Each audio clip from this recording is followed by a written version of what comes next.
Good evening and welcome to the Charter Township of Elmwood Planning Commission Workshop Special Meeting convened on Thursday, October 6, 2022 at 7 p.m. Please stand and join me in reciting the pledge. I pledge allegiance to the flag of the United States of America and to the republic for which it stands, one nation, under God, indivisible, with liberty and justice for all. Thank you. Sarah, would you please call the roll? Sure. Chris Mikowski. Here. Doug Roberts. Kendra Luda. Here. Jeff April. Here. Jonah Kuzma. Here. Nate McDonald is excused, and Mr. Bechtold. Here. Thank you. Item E, agenda modifications and approval.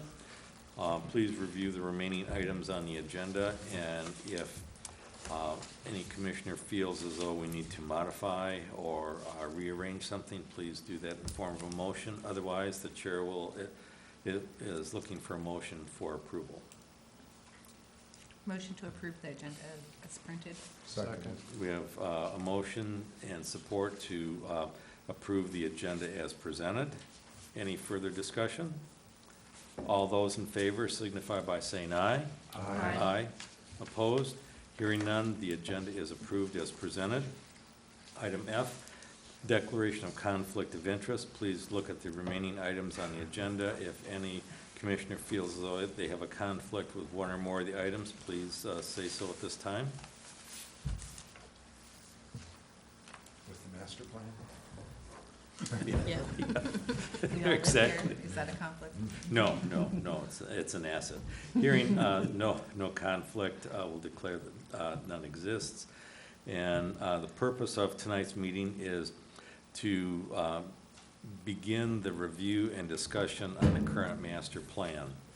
And I think it's important to note that this is just the first step, because we have about a year and a half before we actually have to have the plan done. Well, so the Michigan Planning Enabling Act requires the Planning Commission review their master plan every 5 years. Ours was adopted in March 2018, so we're coming up on that. Okay, so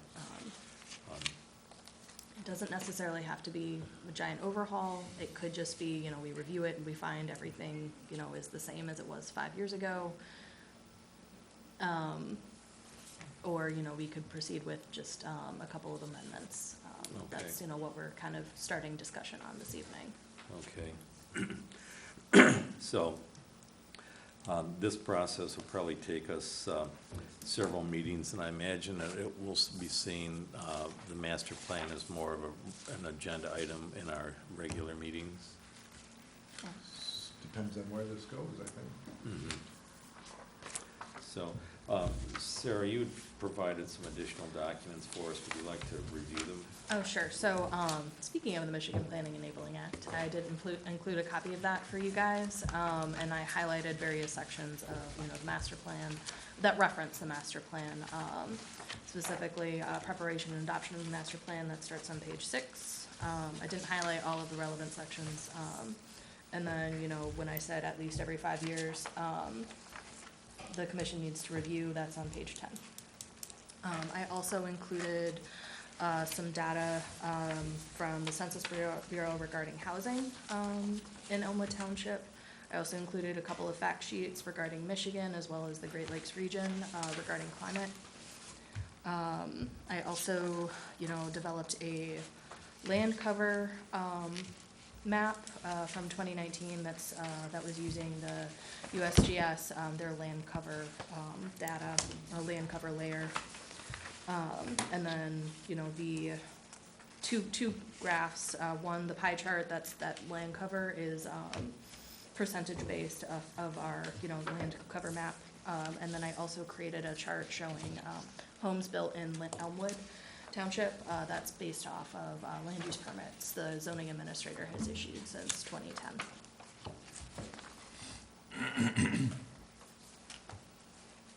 Okay. Thank you. Any questions for Sarah about the documents we received? Okay.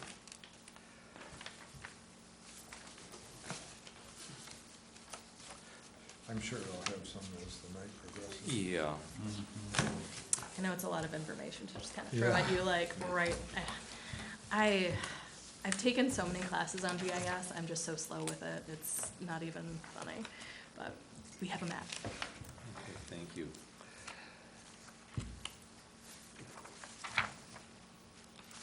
Where would commissioners like to start? I guess I'll just pose one question as sort of for us to be thinking about. What changes have we observed in the township in the last 5 years? Significant growth in STRs.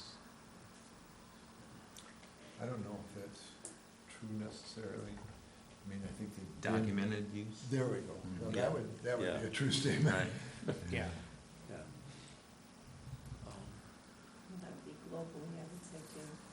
Yeah, It's but not just here. probably more so here than a lot of places. I don't think Bendon has a concern with this, or, you know what I mean? With where? Bendon or, you know. In Oregon, you mean? No, Bend in Michigan. Yeah, Oh. or Kalkaska necessarily. You see what I mean? I don't think it's an explosion like it is in Traverse City. Yeah. I would, just because we're such a resort community. Yeah, no, I would argue that. Would you? Mhm. Huh. I would also, I thought there was a statistic that Leelanau County was the second largest township in the state for STRs. That is true, but Okay. I'm saying that Kalkaska, you can't say that there isn't any, or they haven't seen a boom in the last 5 years, not like us. I mean, yes, it might be a little significantly bigger here, but I think all over, there has been a big jump of the STRs. Yeah, I'll agree with that. I agree with that too. I would also just remind everybody, we do have, regulations in place to limit STRs. Currently capped at 4% of our housing stock, and that's current housing stock, Which puts it at what number? 93. 4% or 5%? It's 4%. 4, yeah. You had a comment? I can say for certain. Yeah, right. I also, and this is more of a question than a comment, there seems to, I feel there's a trend toward, I don't know, I'm gonna use the term I've heard, and I'm not sure it's correct, but climate refugees, that people are moving into our area. That they're here because they can work from here. They can work from home, they can work here. So we're getting a change in some of the complexion of our community. And I'm not sure I know how that affects us, if at all, but it's an area think it'd be interesting to find out if we have to acknowledge or not, and whether or not it impacts our master plan. Yeah, I just know, and when I've had the opportunity to talk to various realtors in the area, when that first got going, just as COVID sort of emerged, I mean, they were literally selling homes over the phone. I mean, people were just buying, sight unseen. So there could be some relevance there that we need to examine. Other thoughts on what changes you've seen in the last 5 years?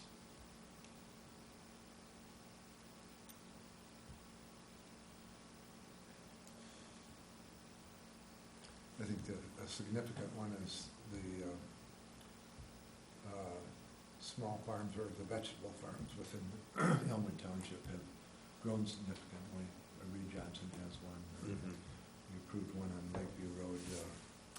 John Dindia, his operation on Lakeview Road, right below John Stonic's operation, and then Loma Farms has a large vegetable operation. It's a great thing. It's a great thing to That's see a that. real positive.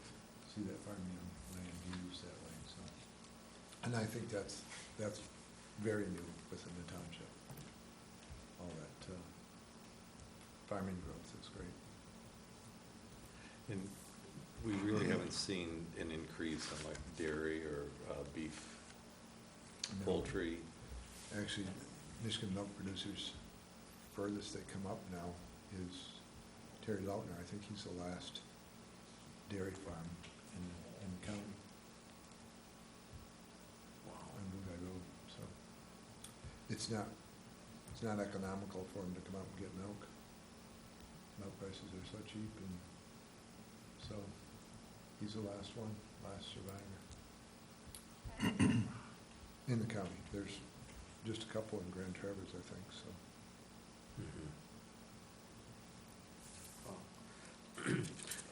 But I do see smaller herds of cows here and there in the township too, which is kind of neat. I see people with a few here and there, and I see some bison out on Lakeview Road, and there's some cows across from Terry Lautner's. So I think that's good.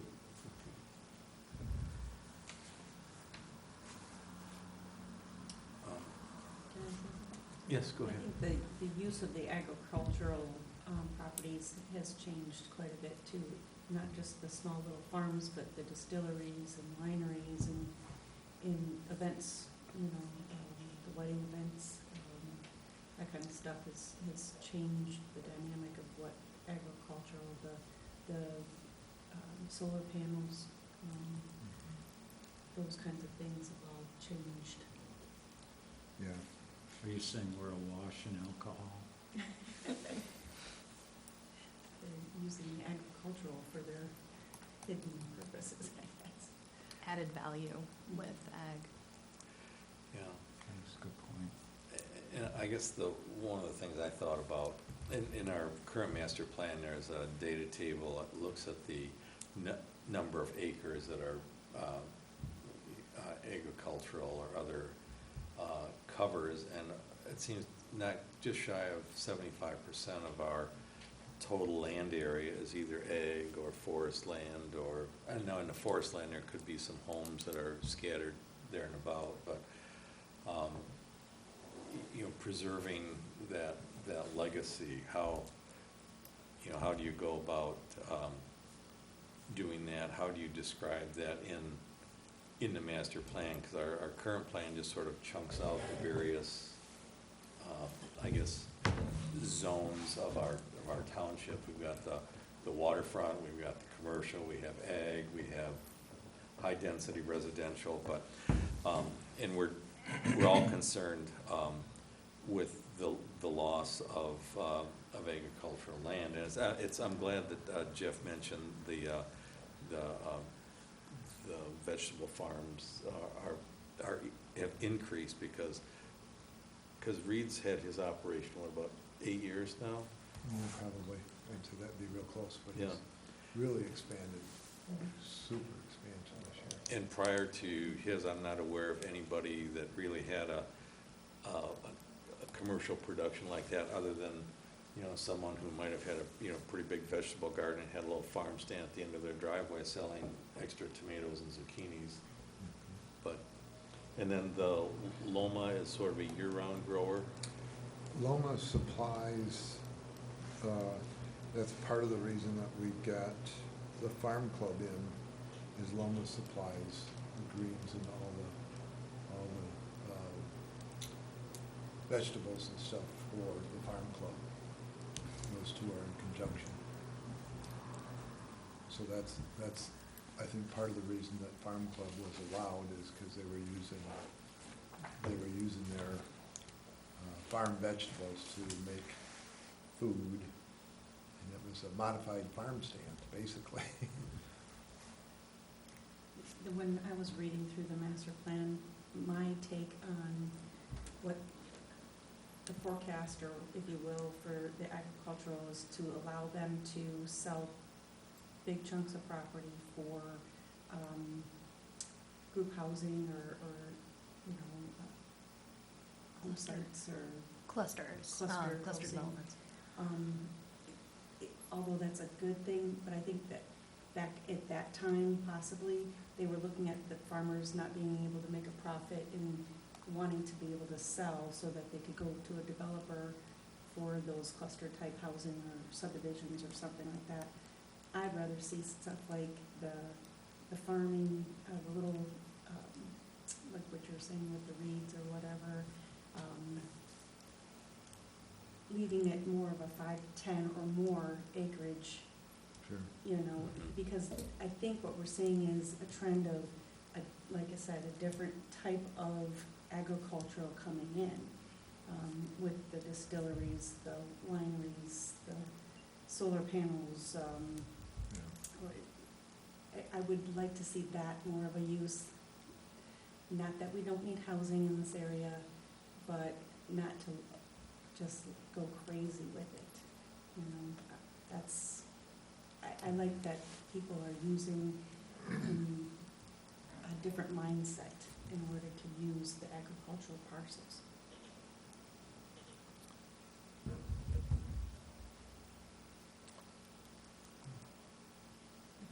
Yes, Kendra? Thanks for this map. That's, because that was kind of one of my questions. I was noticing in Bingham Townships, like the thing they're working on, they had kind of like, it wasn't just all ag, you know, it was broken down. So this really helped me visualize kind of what is actually taking place on the land, not just like a blanket agricultural district. So that was just helpful in general just to see, so thank you. But I guess, just to change the topic a little bit, I guess the other change, which is a constant change, but it's one we're always dealing with, is just water levels this year of just, you know, parking lots washing out, and of course water levels down, so you're not worrying about it, but it's something that is fluctuating on like a 20-year, 10-year cycle or whatever it is, so planning for that as much, I mean, we've done things, you know, since then, but just making sure that that's still, making sure we're aware of that. Because I don't know if that's gonna stop, because that's been happening, I think, since the beginning of recording water levels. Yeah, 2020 was the highest recorded since the 1800s, like 1883, I think. Highest water level? Yeah. And then when we moved here in like 2010 or 2011, it was one of the lowest. So in 10 years, it went from one of the lowest in recorded history to one of the highest. So just something to keep in mind. It's always done that. No, that's why I Yeah. said, it's like, since the history of it, but having like that drastic of a Yeah, 10-year, you know, just saying in general, something to think, make sure we're keeping it on our forefronts of our minds of, you know, future planning, making sure we're setting people up for success rather than your house is gonna. I think that's actually a really good point, because if we look at where our commercial corridor is, that's that's along the water. I mean, most of it is landward of M22, but at the same time, you have M22, and if parking lots are washing out, that could be. And with that, we want them to be successful, yet we want to try and maintain the original nature of the shoreline. But if you are, you know, building on that and you have a surface that's going to collect water, even if you have, you know, I'm just thinking the water table along the east side of M22, if you had like a dry well or dispersion system, how efficient would that be with higher water tables versus lower water tables? We want to have the owners protect their investment, so I could see them arguing to put some kind of a break wall in so they didn't have any erosion, yet at the same time you put in the sheet piling, and that can affect some of the vegetation and some of the aquatic life. So I don't know if there's a happy medium there or not, but I think just, you know, keeping in mind the various water level changes. I can recall, it was about 25 years ago when it was really, really high. It seemed like there were just nonstop limestone deliveries in the east side of the state, 24 hours a day, 7 days a week. The city of Traverse City trying to keep the parkway from falling into West Bay, and I mean, it was just, you know, a lot of rocks were dumped on this side of the state. So,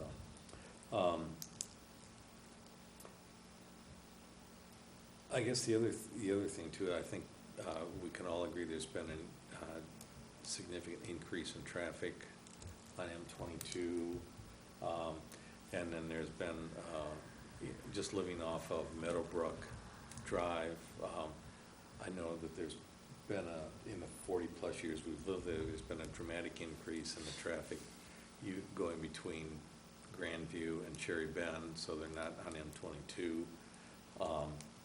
And that's just the nature of it. I mean, you're gonna find the path of least resistance, and I wouldn't wanna be stuck on M22 traffic any longer than I had to. So if there was a way I could, cut through a neighborhood to, avoid that, I would, and people do. So, and we don't have the luxury of a lot of traffic management because the big thoroughfares that sort of surround us on two sides are state controlled. The other is looking at the commercial district, and we pretty much have, just defaulted to along M22, but if you look at Cherry Bend from M22 up to Cherry Bend Market and slightly around the curve, there's been a lot more development there. I mean, there were some single-family homes that had a deep lot that, there was a pole building put up on the back of the lot, and it turned into, a business. So, I mean, that's sort of almost the commercial district Roman numeral 2.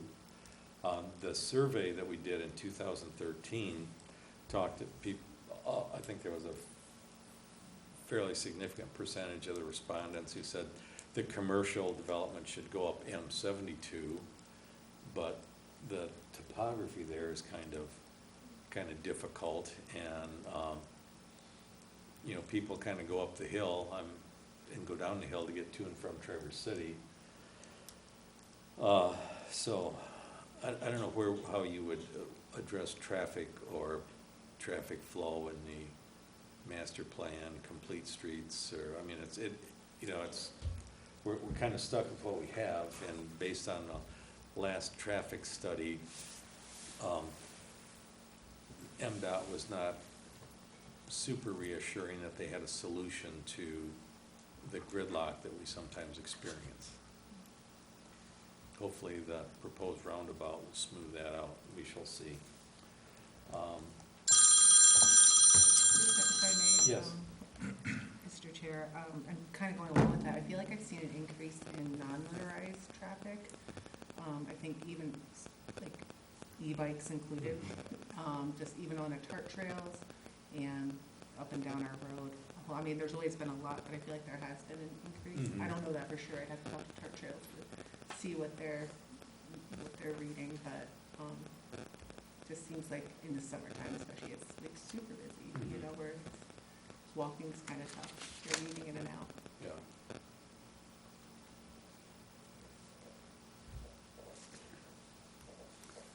And in reading our current master plan,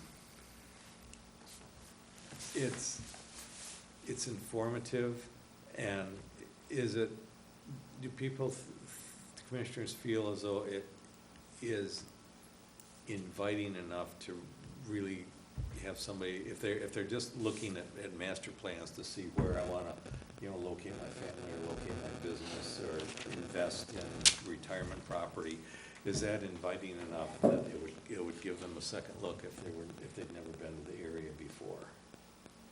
Not that it has to be like a Chamber of Commerce level brochure, but is there enough information in there that without having been to the area, they could kind of visualize what we have to offer?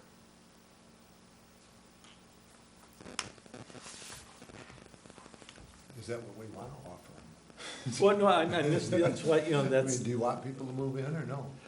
that, I don't have an answer one way or the other. It's just, I think the data is there. I mean, it needs to be maybe updated, but I think there's a very good history, and I think there's very good information in the master plan.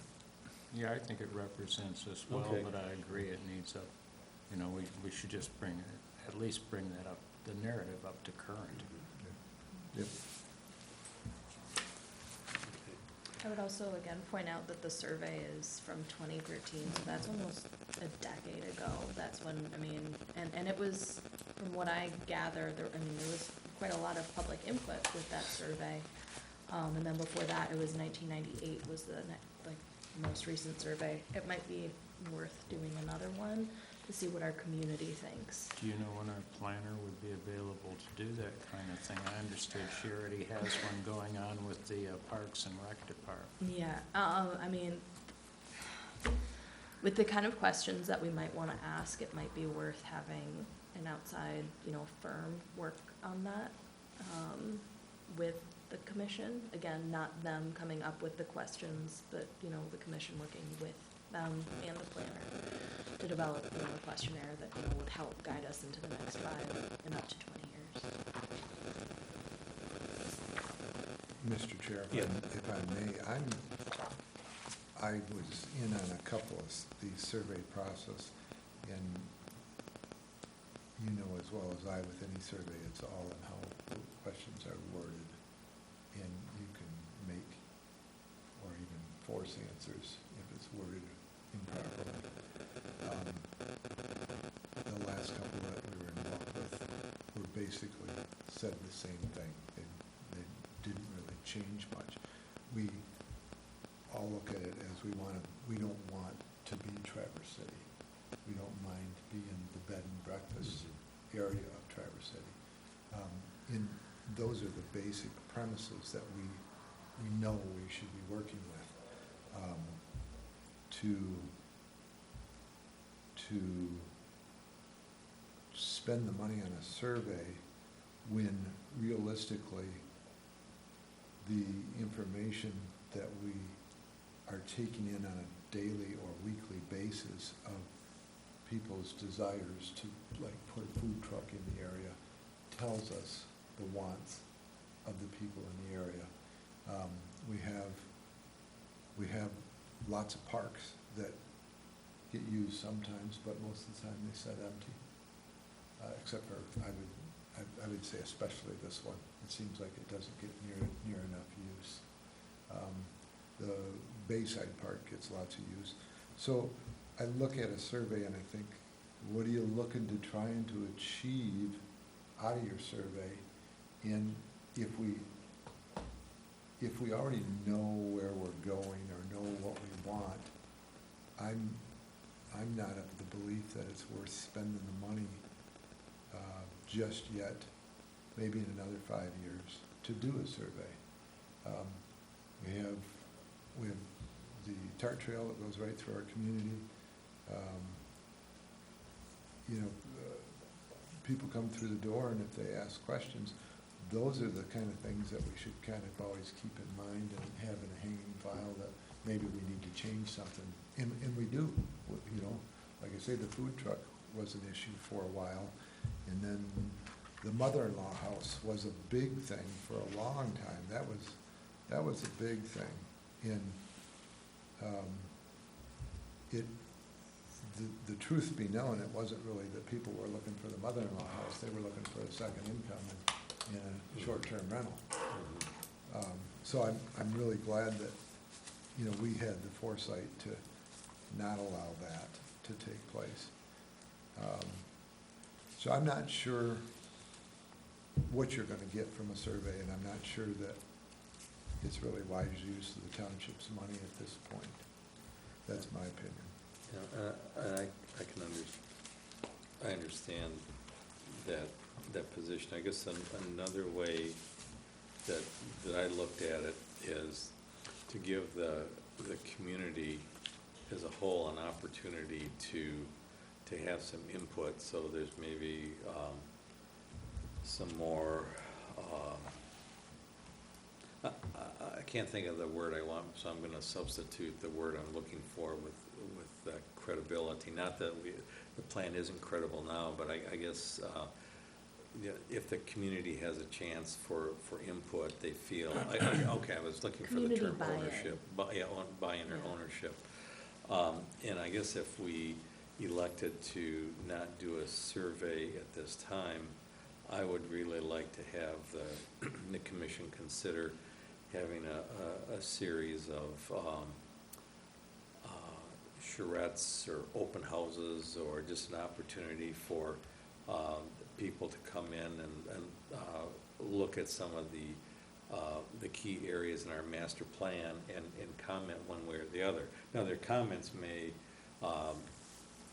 not direct us to make any changes at all, or there could be some comments in an area that we just really hadn't thought of before that would bear further investigation.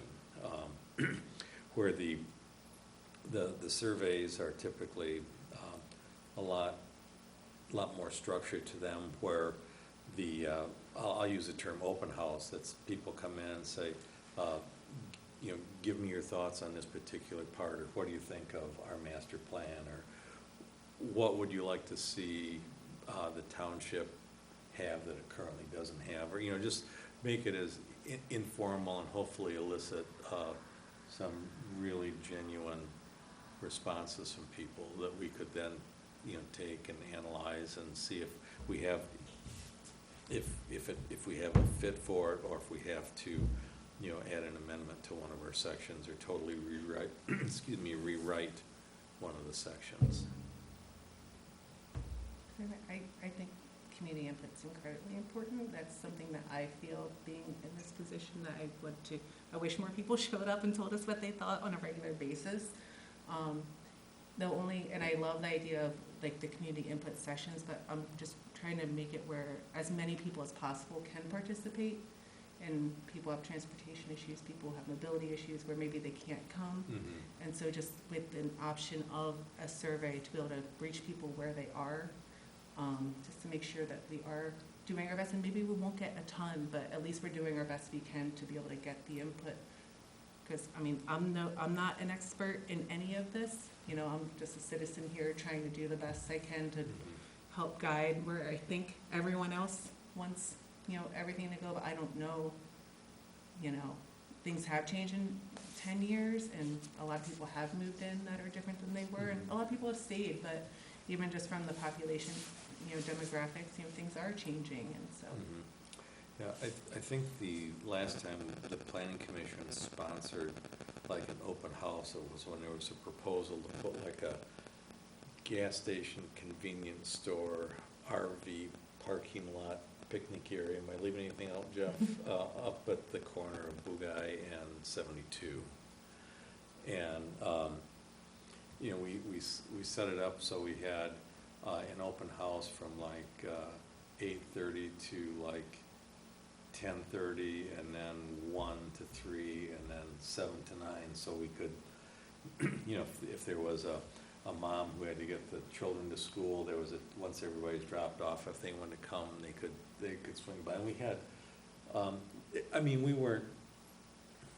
We did have leftover cookies, but the fact was we had quite a few people that came through, and a lot of people appreciated that opportunity, and and we just had the various plans and asked them what they thought about it, and as it turns out, we never did change the zoning designation on the land, and the people that were interested backed off it, but that was I think a pretty successful way of getting people in to talk about that issue, and probably there's not as much intrigue to the master plan as there was to converting ag land into a commercial district. So I think the other thing that from Sarah's standpoint, she has to put together a budget to go to the township board. So if we are going to look at having a vendor come in to do the any type of research, data gathering, the formatting for the master plan itself, that's in the budget. If we elect that a survey of the citizens of Elmwood Township is in order, then getting that developed and out, and those things take time and money. So I guess to kind of move forward just a little bit, what are some of the areas in the plan, aside from, let's say, just the updating statistics, the population, the number of homes that were built, any climatological data that we put in there. You know, the soil types haven't changed, we haven't really, I think we still have the same, the amount of acreage for ag versus high-density residential has not changed significantly. I don't believe so. I mean, one thing that, I'm trying to come in here, like, not being like, oh, I'd like to see this, but at the same time, it would be helpful to kind of understand, we do have quite a few numerous, very large parcels in the ag district, and, currently, the minimum lot size is 1 acre, so what would it look like if everybody were to divide their land according to what is currently allowed by our zoning ordinance? What would that look like in Elmwood Township? And, if we know what could be allowed under our zoning ordinance, you can kind of draw out some things that may or may not need to change. I mean, that could be helpful in, developing a master plan. I'm not quite sure if that was. I think I've been doing this too long because I've seen the cycle. Different times we've had people say, oh, what if it was built out as much as we could? And it never happened. We changed the zoning because somebody was nervous about it. We changed the zoning then to the ag properties to 10 acres. And then when somebody decided to sell their property, we lost 10 acres at a shot instead of 1 acre at a time. Or if the whole property went, there was, like, I look at Partridge Run. So if you increase that to 10 acres, there's 20 homes in there and there's 200 acres gone. And is that the solution? No. And is the solution looking at it and say, okay, if every square acre in the township had a house on it, what would that look like? What would that be? And not saying it wouldn't happen. I see development all over the place. It's amazing to see how much the area is developing. But I guess if I can take a little bit of time, I thought we were all supposed to review our master plan and find faults with it. And I think that's a good place to start. If there's faults with it, let's fix it. To get a community survey, if you feel it's necessary, I don't. I think we're constantly getting data from the community. And here's a prime example. I'm going to use the old R3 district as a prime example of data that we got. We got the community input. They said no, we don't want that to happen there. And now we're going to spend our time seeing what the community wants and doesn't want. But we know they didn't want that project, but we've done nothing about it. We look at it and we don't gain any ground. And I think our time as a planning commission is better spent going in the direction where we know what the people told us than trying to maybe find something else out there. I mean, that R3 was a big deal. We filled the hall several times. And we dodged a bullet and we still haven't done anything about it. And so now we're going to take our time and try to do a community survey and maybe change something in the master plan, maybe not. I say we need to spend our time solving the problems that we know we have. And just touching back on the agricultural land, do people feel as though we should preserve what we have, or just figure that in the next 5 to 10 years, a certain percentage of that is just going to be used up in 1 acre increments for new homes? Because I know I think I just was shortly in the planning commission when they went from wasn't there a step down from 10 to 5 acres to 1? It seemed. Yeah, that's correct. And I think And at the time, it made really good sense. Somebody had 20 acres and somebody wanted to, you know, one of their kids wanted to build a home, so boom, they lost half their farm for a 1,200 square foot home. Then we cut it down to 5 acres because we said, well, that would still preserve the rural character of the township. And then I think somebody had a 10-acre piece and they didn't want to lose, you know, it's 50% of it. And then we said, okay, how about an acre? And then, you know, all of a sudden, you know, that could open up the postage stamping along the county roads. So I guess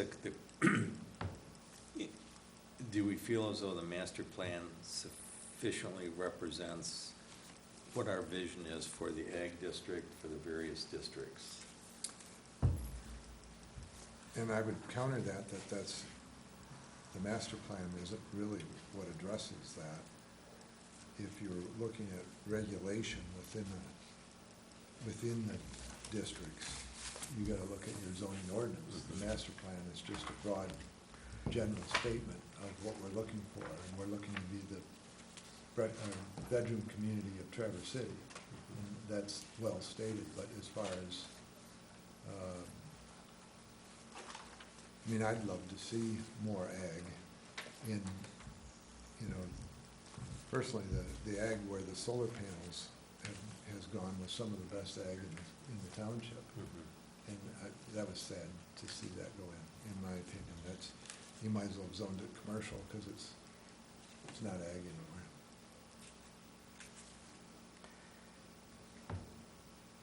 I don't know if I'm. Isn't producing ag land just, you know, declining generally though in this county, in Elmwood? As far as the actual production, what that's being used for? I would say no. I mean, I really don't know, like the general question.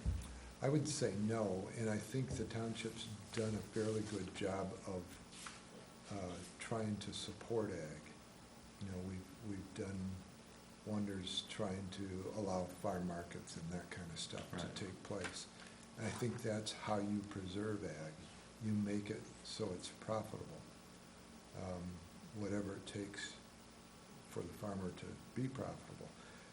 I don't mean to sing the same old song, but you know, we take our cherries in every year and have no idea what we're gonna get. Still don't know what I'm gonna get for my fruit. And it's, you know, it's a gamble. The nice thing about these vegetable farms is they have a market, they take them to market, they get paid. And Loma Farms it's kind of a cool thing. I don't know that I'd recommend that we do a bunch of farm clubs throughout the township, but if it's important to hang on to ag, you make it worthwhile for agricultural properties to stay viable. Do whatever you can. And I've seen too many developments where you've got to cut off 5 acres. I've seen that gamut. That's actually why I got started in planning, in the zoning commission, planning commission, is there was a development that went in below my house, my first house in the township, and they cut it up. It was agricultural land. It was, actually I used to harvest cherries out of it. And they cut it up in 1 acre parcels, and I thought that was a mess. But it's just a piece here and there. I was just over by Humana Lake and looking at those, how much is being developed over there for homes. And, you know, we say we want more homes for more people, so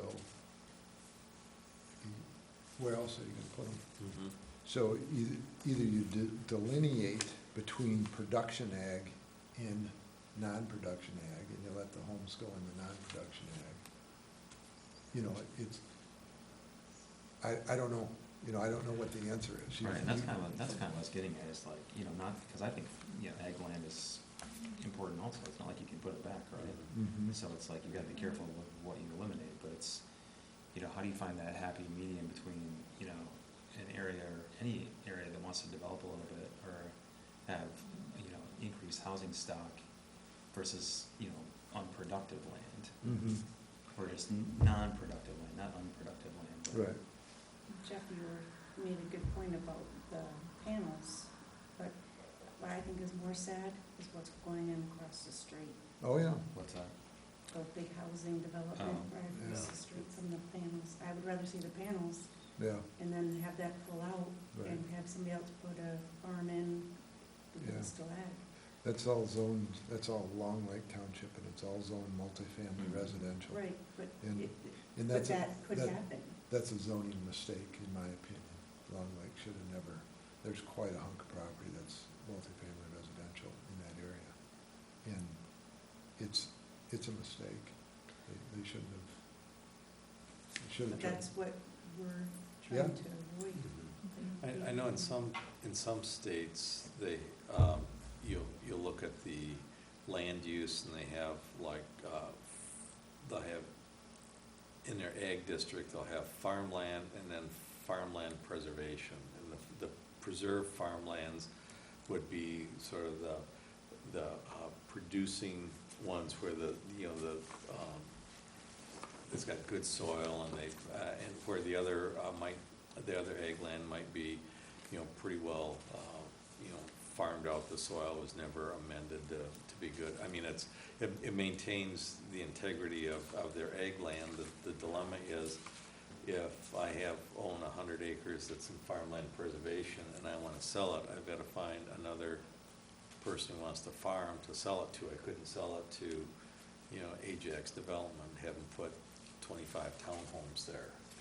That wasn't allowed in that particular ordinance. I'm not saying we have to go do something dramatic like that, but Sarah, are there areas in our zoning ordinance, and I meant to locate those before tonight's meeting, where in the ordinance we refer back to the master plan, and are there areas currently where we have conflicts or, I mean, obviously, like whenever the planning commission is reviewing a special use permit or PD or any map or text amendment, it refers back to the master plan. Like it's a requirement that, it needs to meet some aspect of what's in the master plan. I'm not sure if it's located elsewhere, just like the statement of the master plan. Okay. I'm sure it is, but I don't know. If I may, I do Yes. like what Jeff was saying about going through, because that was the one thing I was noticing as I was reading through, like, oh, that's a great idea, why don't we do that? Or, why don't we implement that, I mean, there's a few in here, that, it encourages, sort of like conservation farmland easements, or, working with conservation organizations to be able to preserve farmland.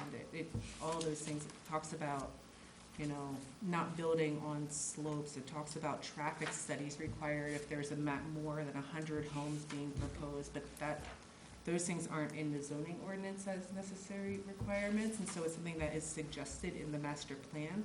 So you refer to the master plan, that the development up there, that was the primary reason, was it required quite an extensive traffic study, and that comment came from the master plan. It didn't come from the zoning ordinance.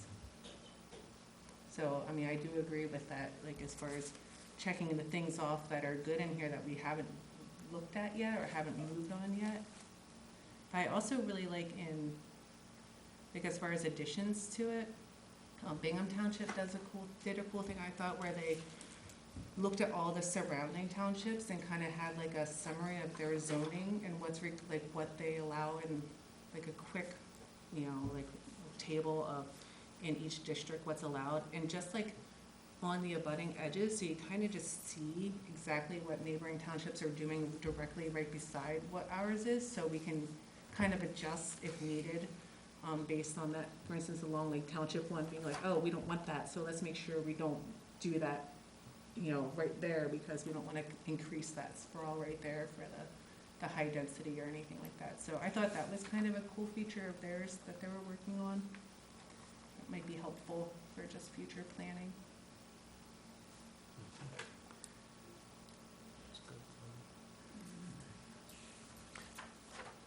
in our current plan, aside from the statistical tables that need to be updated based on, you know, the recent data, were there any areas that really stood out to people that you were uncomfortable with or questioned or felt that we needed to amend the section or to potentially start over with it?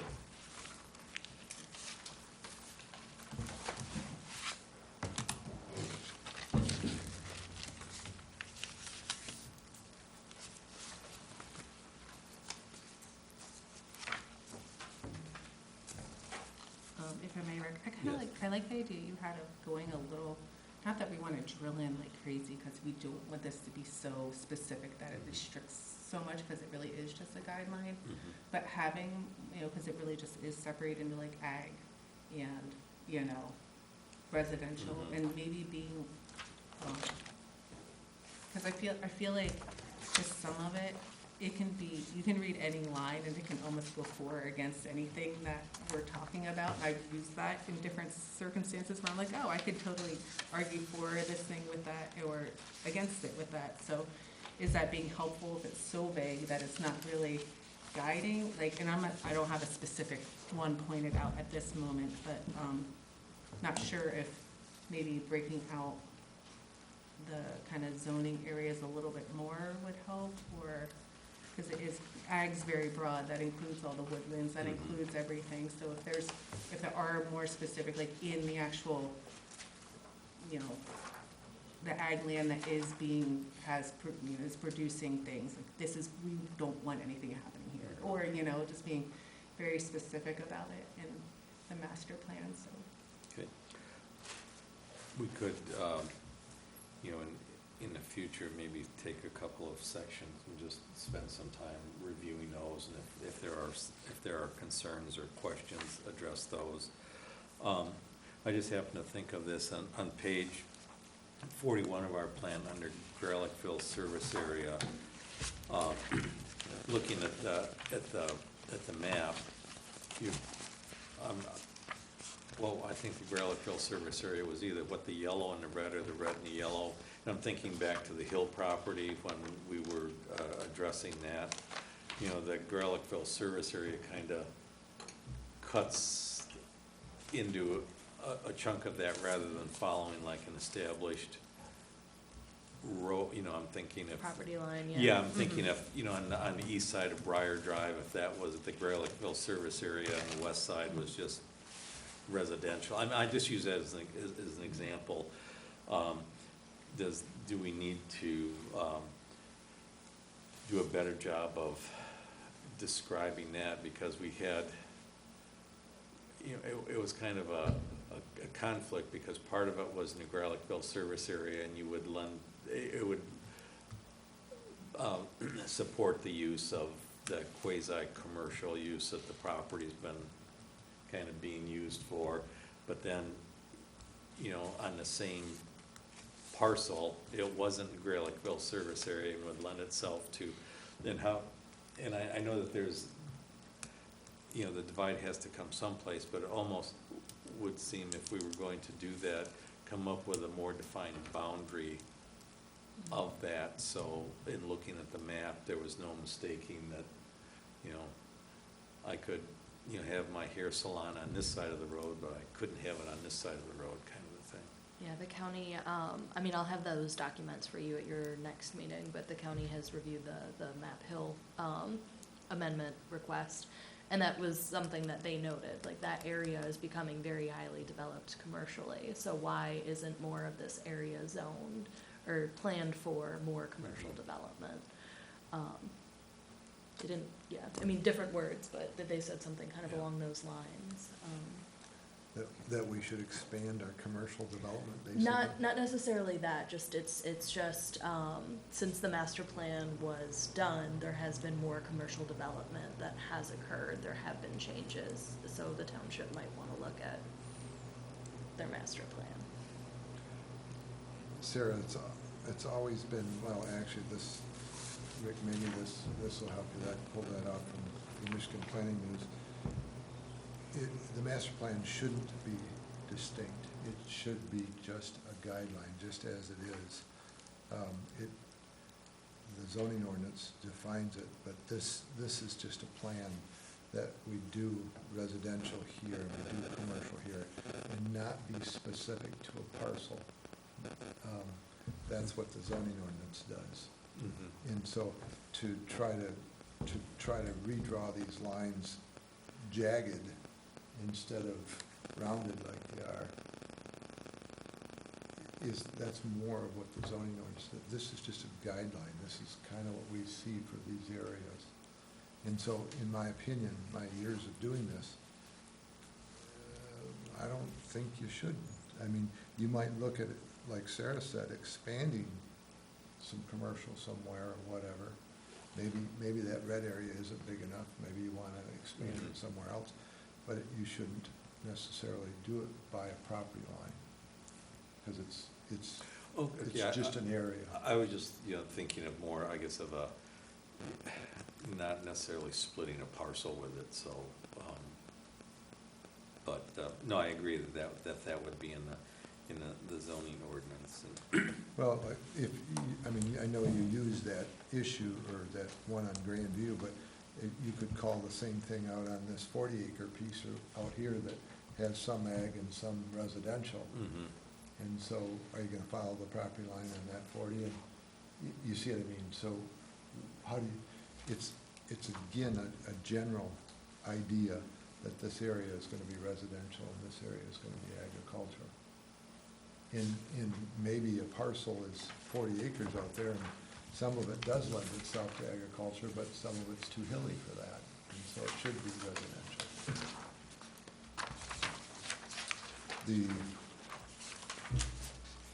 Yeah.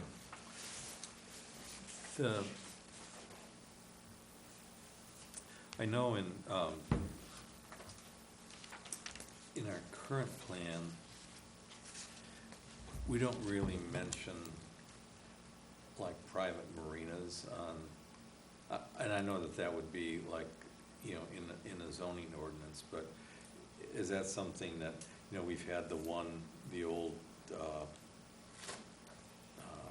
Zephyr dock that, I don't know how many times we've had a presentation on that, and there's still been nothing happening there. And is that something that, should our master plan talk about, private marinas, is one of the land use? I mean, in a way, the land belongs to the state of Michigan, but I guess the point I want to make is that's a development that would be going in there, and in our commercial land use, we really don't talk about, private marinas.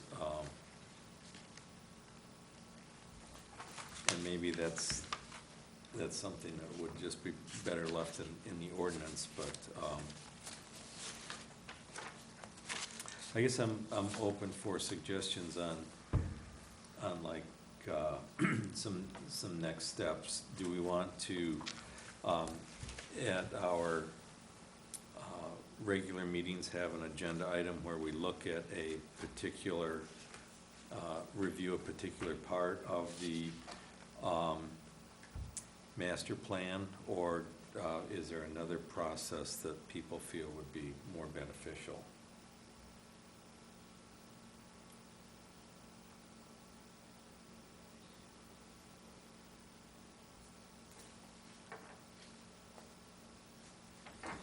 I don't know, I think it's difficult. I think in my opinion, it just seems like so abstract, right? I mean, it's a general guideline for, the outlook of the whole community.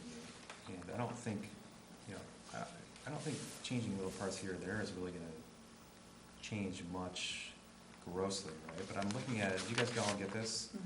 The MSU thing? I'm just looking at the preemptive checklist, short form checklist. And you go through this, and I get what Jeff's saying. It's like a survey isn't necessarily gonna be like the end all be all, and like everyone's gonna have a hallelujah and think, oh my gosh, we need a new master plan. But if you go through the first 5 of these, the answer is yes to like every single one, right? newer, more accurate information, census population, demographics, income, et cetera, has become available. Yes. We've all agreed. Right, goals and objectives, strategies have been met, not necessarily, but major developments in the community or nearby communities have affected the underlying principal strategies or land use. Yes, I mean, No, it's, I'd say no. no? We still, I think we're all in agreement, we still wanna be a bedroom community. We don't wanna be Traverse City. So I would say no to But it that. is affecting us. I mean, when you got, 500 Yeah, when homes I going up agree, on your the neighbor's not corner. gonna, we might not wanna do it, when your neighbors are knocking on the door and like, things are changing around you, I think maybe the answer is that, could be ambiguous, but I think there's, things that have changed, but again, I don't know if, changing the master plan is necessarily gonna solve any of those either. I think zoning and talking about specific, things, back to like, your, for instance, of the picnic table, roadside, commercial, what have you, brought a bunch of people to give input. Well, you give input on a general thing, like what do you think about the master plan, and it's gonna be crickets. It's too abstract. Mhm. That's where I kind of agree with you, where it's like, focus is needed to kind of, push towards solving a specific problem.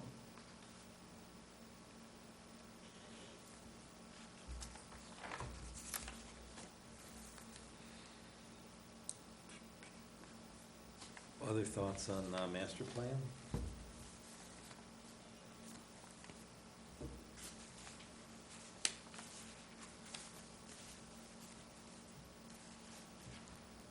I understand it's kind of a big thing to look at and again, very abstract, but that's again where surveys can be helpful. I mean, trying not to be like guiding with the questions, but okay, trying to figure out who is taking them, how long they've been here, what change they've seen, what like they do not want to see. I mean, those kind of, I mean, that input is helpful in a master plan, because master plans are supposed to guide changes that are made in your zoning ordinance.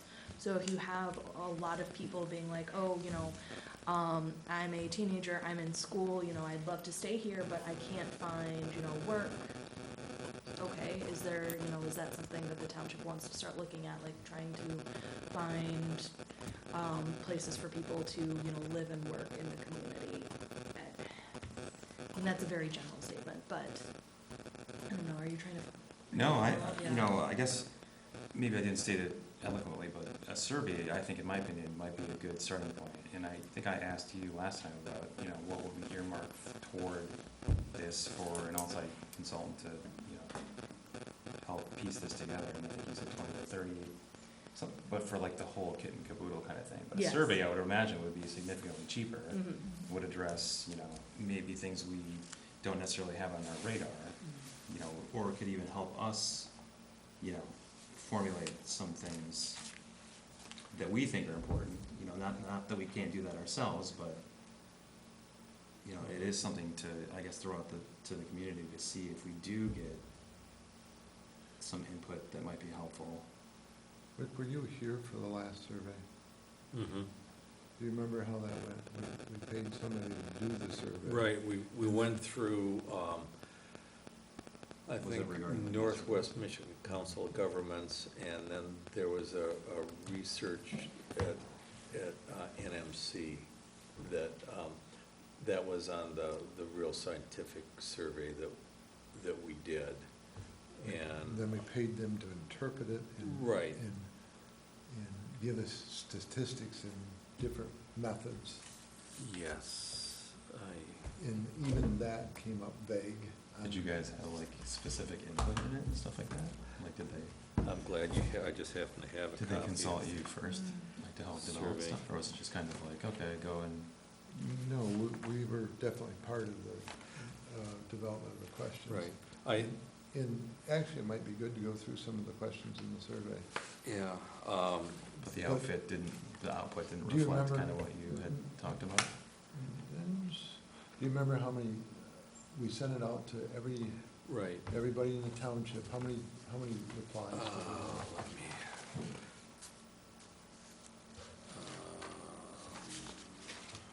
I think that's all in that survey. I'm Yeah, glad, it is, yeah.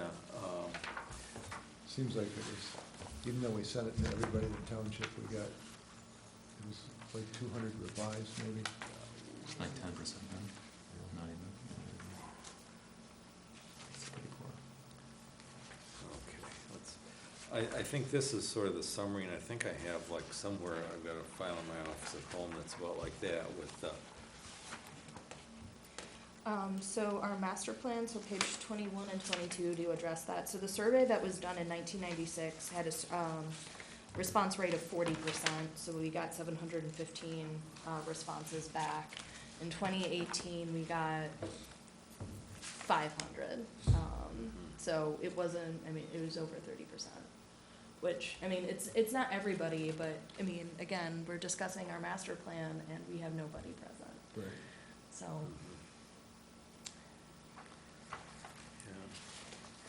yeah.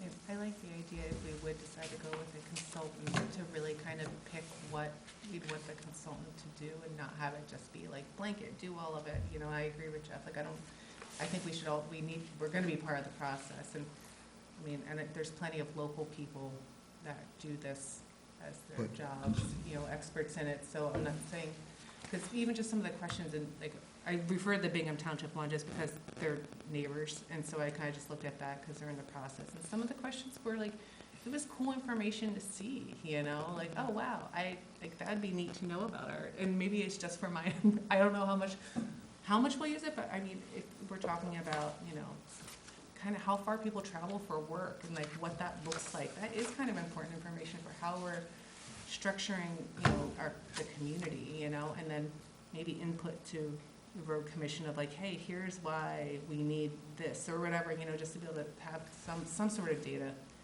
behind it. But I'm a science nerd by heart, so I love data, so I could look at that all day. Have you looked at our last survey? Have you ever seen I it? know, I don't have a copy of it, I didn't see it. That would be a good. That's why, test. that wasn't really like, and that's the other thing, I was like, I wish more of that information would be kind of in the master plan, because I think it would have given more context to what I was reading and why it was happening, and not to say all of it obviously doesn't need to be in there, but it doesn't really, it has like a couple little blurbs of what the community said, but it didn't give me any context of to why then that affected the rest of it. Well, I think when we got all done with it, there wasn't a whole lot of good conclusions. I mean, it wasn't, Yeah, it's, there wasn't any one topic that said you need to do this. Right, it's not actionable. And It's it- like- Yeah. as an example, if my garbage bill went down, I believe Elmwood Township should advocate for a single garbage hauler for its residents. And there were 191 respondents that strongly agreed, 104 that somewhat agreed, there were 40 that disagreed, 67 strongly disagreed, and then there were 78 with no opinion. So if you add up the 40, the 67, and the 78, you know, you're almost the same as the people that had Wanted it. like an opinion. And I guess if you discounted the, you know, sometimes statistically you discount the highest number of responses and the lowest number of responses, and you look at the stuff that's right in the middle of the curve. I mean, there were 104 people. I thought Elmwood Township should put a bid out and have like a garbage collection system.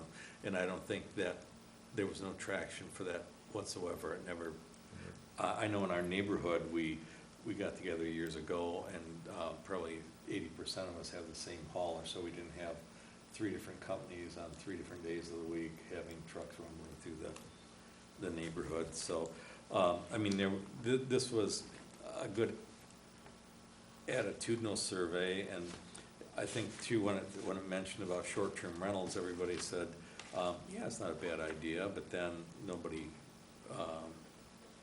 let's see, did they read? Maybe it would just be good if, maybe in the next stack of documents that go out, if this could be sent out to, just the summary. I don't think you need to send out the whole massive missive of stuff. But, I mean, in the world of survey, if you get like a 20 to 22% response out of your intended population, that's pretty darn good. I mean, it's not, you know, it's statistically, you can develop significance from it, but, So, if I may, Rick. sure. So with a survey, if you do it, you need to give your, whoever you're gonna employ to do it, direction. You need to tell them what you want a survey on. I mean, they were looking at a single hauler, which I personally thought was a good idea for the exact same reason. Well, why do we have 14 different hauler companies driving up and down the streets? If we can just do it with one and give everybody a reduced rate, made sense to me. But maybe the survey didn't reflect that decently. Who knows why it came out the way it did. But, so, you don't just go to a company and say, put us together a survey. You gotta tell them. So you've gotta spend some time and say, these are what we think issues are in the township. Help us word some questions that'll be non-biased towards this direction. Again, I'll tell you, we know some of the issues when we have a hotbed issue and people are in here, and the township offices is full of people. That's something that we should be doing something about. You don't need a survey to tell you that. Yeah. When the township office fills up, there's a problem. And just using that trash example, like, what did that question have to do with the zoning ordinance? Well, it started out at the planning commission, but yet we tacked on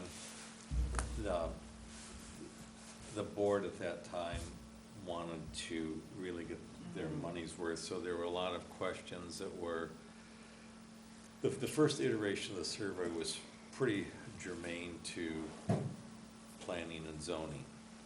And then, people wanted to get some confidence questions in there about how well do you think Elmwood Township is being managed? What do you think of the fire department? What do you know?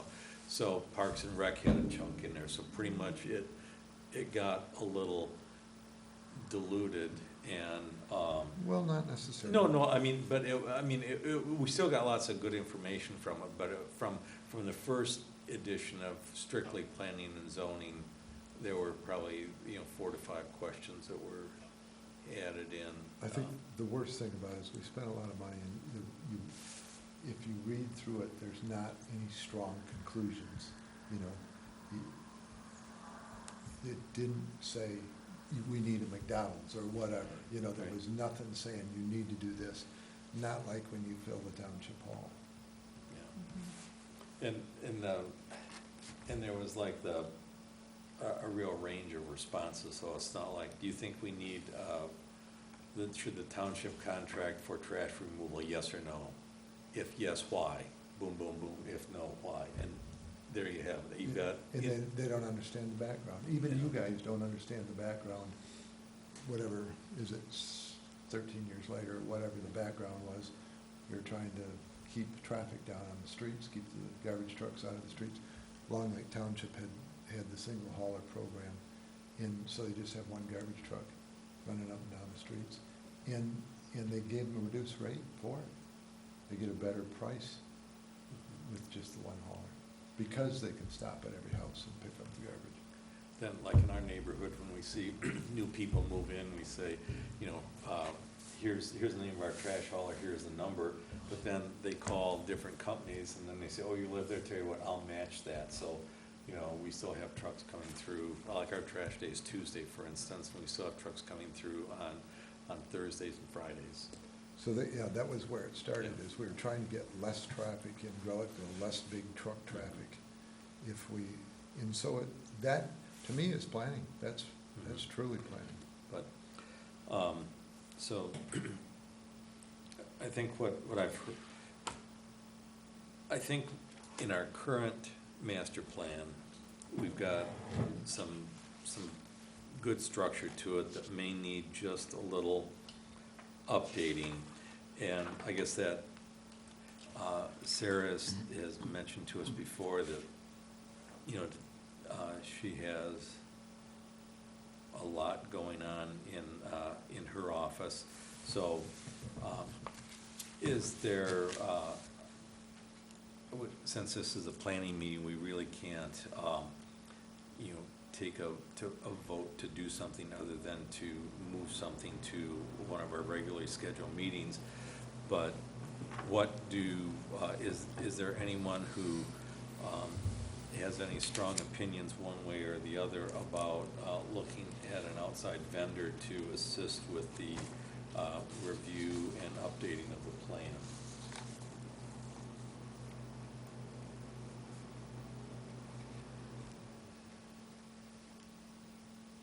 Personally, sorry, but it would help Sarah out, and we can come up with a concrete list of things that we want to have done. I think that would be very helpful for all of us. But I think what a good suggestion might be is for all of us to go through this checklist and put down some of our own individual concerns or things that we see and bring that to the table and see if we match or if we, you know, come up with something different and kind of use that as our target to pinpoint what we need to look at. So take the Michigan State University checklist, go through that in our plan, and just outline the areas that That's what I would probably personally do is that's what I was kind of doing this week, is kind of going from the master plan to the checklist and kind of going back and forth, which ones I think, and I mean, some of these don't apply, obviously, but like Jonah was saying, the first couple of them, I thought, kind of opened my eyes a little bit more to. Right, and again, we don't know if that necessarily means like a rewrite, but I think it, Right, but if we can come up with, Right. a couple of them and then bring them to Sarah and then see if the outside source person, or company can help us figure out how to write that more effectively, that'd be great. I agree, that's probably a good starting point. You know, at least that gives you a framework, then we could circle back and see if there's enough things maybe that kind of tick everyone's box, then maybe we could try and push that towards some kind of survey type questions, or you just provide a framework, and then if we think we're up for it, maybe try and earmark a survey dollar amount, or at least let Sarah tell her that we're interested in it. If we want to put that on an agenda item, right? Is that what we would need to do? Yeah, we would probably just look at before we adjourn for this evening, that we would just carry the master plan forward as an agenda item on one of our regularly scheduled meetings. And then at that meeting, if we had to take specific action on survey, not to survey, open house, not to have we would do it at that. And probably a good step for us to do between now and we're gonna probably be covering this in a series of meetings. I don't think we're gonna get everything done in one or two meetings, but to take the MSU checklist, go through the current master plan, and if there are areas that seem really clear and still viable today, okay, if there's one that is still pretty good, but you've got a yes, but just identify that, and we can discuss that and see if we need to just, change the wording around, or add another something to it to make it reflect what we're seeing today and what we hope to see in the next. Would it be helpful to have our notes kind of put together before the meeting for each one of us, and have Sarah then share that before the meeting so that we can all kind of compare notes to each other, and so we don't have to sit here and pass it along kind of thing? Like for each step, just have everything everyone kind of mentioned, then talk about it? Or like Right, go so that through it? I know what Jeff's concerns are, or Jonah knows what mine is. That- If people would. Sounds like work to compile. I will compile Compare and if contrast, it helps us to have data. a very effective discussion. I think, You know, we it's don't better have to go do into that, yeah. detail No, but Yeah. for each other. just so, you're Yeah. thinking more like bullet points, not Yes. necessarily, we're not looking for a paragraph, we're just No. looking for a sentence or No. a statement, You know, okay. No, we're probably, excuse me, looking at, toward like the November, December meeting for something like that, because I think it would personally be with some of the things I've got on my schedule of this next week or two, I'd have a hard time carving out a chunk of time to do a good job on this. So if I knew if I'd have something ready in November or December, I'd be more, I could do a better job of reviewing it. But that's just my schedule. I would agree. I agree.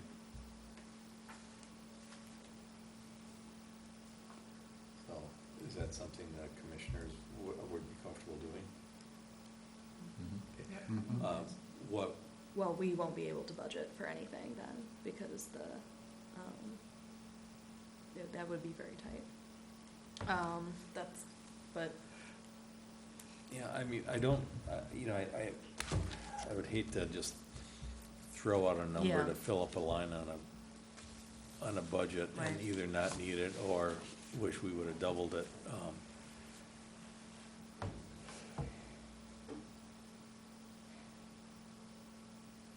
Well, if you put it in the budget, you don't have to use it, right? Yeah. When do we have to have, when do you? the budget you're would need to bringing be the budget? approved in December, so waiting till the December meeting to talk about the master plan, I do not think would be Okay. the smartest. November would be possible, tight, but possible.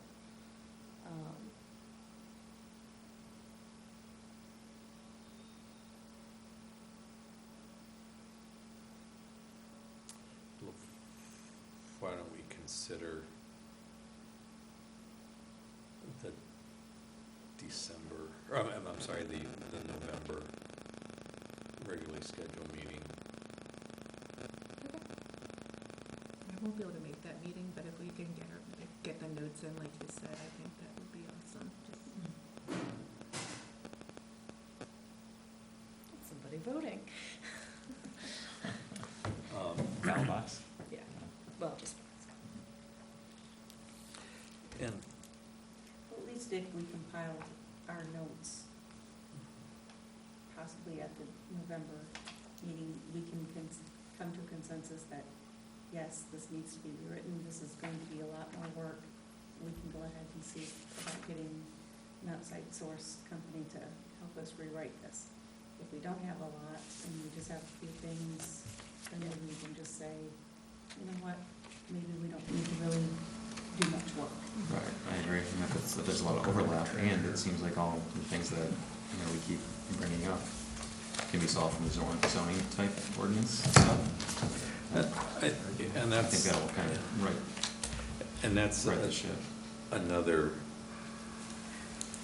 area that we may, that we'll probably need to consider, are just looking at some of the ordinances that need some work. I think, Sarah, you've identified a few that you would like us to take a look at.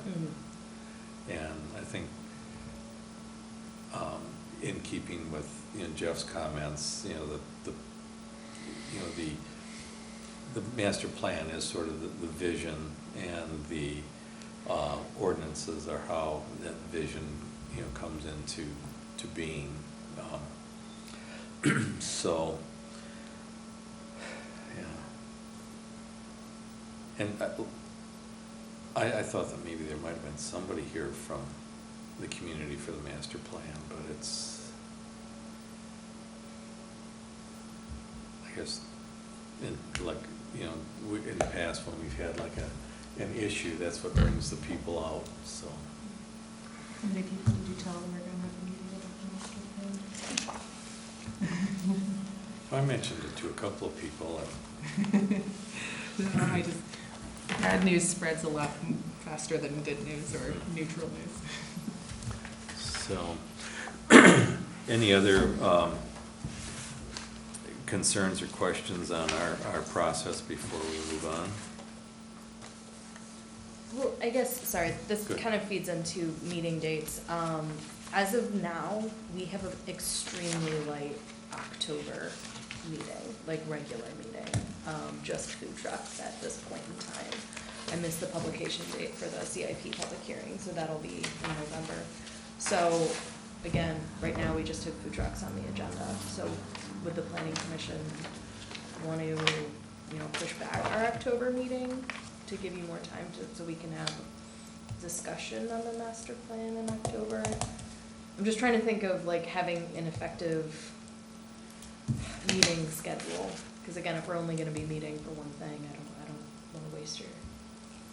That I could go along with. I would make a motion, if we need a motion, that we put this on the October agenda and look at it further. Then, in the meantime, I think we should, if you've got a problem with our current master plan, we should read it and figure out where those problems are, and let's address those. That's the key. If there's no problem with it, if it makes sense, we've got other stuff we should be doing. And sorry, if I wasn't clear, we could also have a later meeting in October. On a different date? On a different date, so like at the end of October, if you want, as opposed to, our regularly scheduled meeting. Well, if it's light, we might as well fill it with this. Okay. Okay, yeah. What date is our meeting? I don't have my phone with me, so I can't check. Yeah. I knew I forgot something. I always forget something. Maybe? It would be 12th or the 11th. 11th? 11th, so a week, less than a week from now. That's, well, actually, if it's the Wait, 3rd, it's no, gonna it's be the the 13th. 18th. Yeah. 18th. So push it to the 25th. No, the 18th should be sufficient. shouldn't it? That gives us 2 weeks. Okay. So, we have a motion to move the master plan discussion to our regularly scheduled meeting of October 18th, 2022.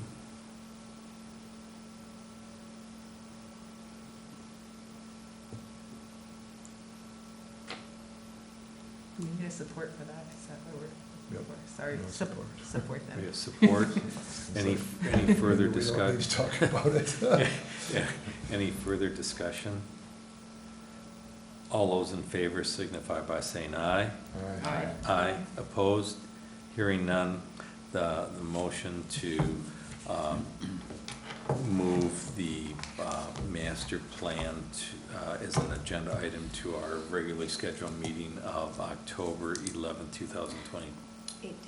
18th. 18th, I'm sorry, 18th is passed, excuse me.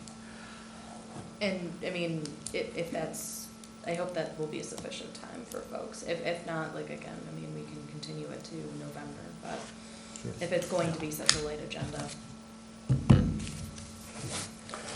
And at that same, okay, I don't know if I can say this now. Since we have a light meeting, and since we have an established agenda item of zoning ordinances, if there were one or two ordinances that you would like us to study, if you could identify them at that time. Yes, I will actually have some information Okay. prepared for you. Okay, thank you. Based on, what I had said at our last meeting. Okay, Section 6.6, the lighting section Mhm. of our ordinance. that's right. Actually, 6.6 is signs. Anyway, the lighting section of our ordinance. We're at, unless there's any other discussion on item G, we're at H, public comment, and seeing no public here, I will open and close public comment at 8:30. And we are now at adjournment unless any of the commissioners have any comments they would like to make. Thank you for the cookies. Yes. Thank you, Sarah. Thank you for your birthday. What- okay. Go ahead. I'm sorry. So if there's no further business before the commission, we will need a motion to adjourn. Make a motion to adjourn? We have a motion to adjourn. Support. We have support. Any further discussion? All those in favor signify by saying aye. Aye. Aye. Opposed? We are adjourned at about 8:31. Thank you. The checklist.